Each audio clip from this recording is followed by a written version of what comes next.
Что-то ана қызым бар ғой, аузына сәл шығарып дейбет, ляғи бастады. Умаше, сек бәріміз сондаймыз ғой, сен өзің атшыват етіп тұрған сияқтысың. Тіпті де атшыват етіп тұрған жоқпын, мен саған конкрет айтам. Қуа бастады анау. Жап жақсақ қыз ғой, барсаш бар кірсейші. Ят емес па? Жарайды, барам ғой.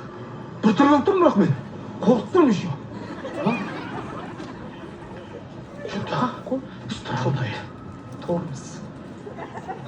Қалай 2 ай менен жүріп бес тастап кетесің? Мал! Келді, мен бетіме айтып тоқтым ба? Тоқташы! Алға. Не? Сен білесің ба? Мен жігітім бар қазір. Аты Джексон, понял? Сен тастап кеткен қарып жүргейсің бе? Тойым мә саған! Алға, тастақ кішкене. Алға, жан-жағымыз ағандырған отыр. Жексен!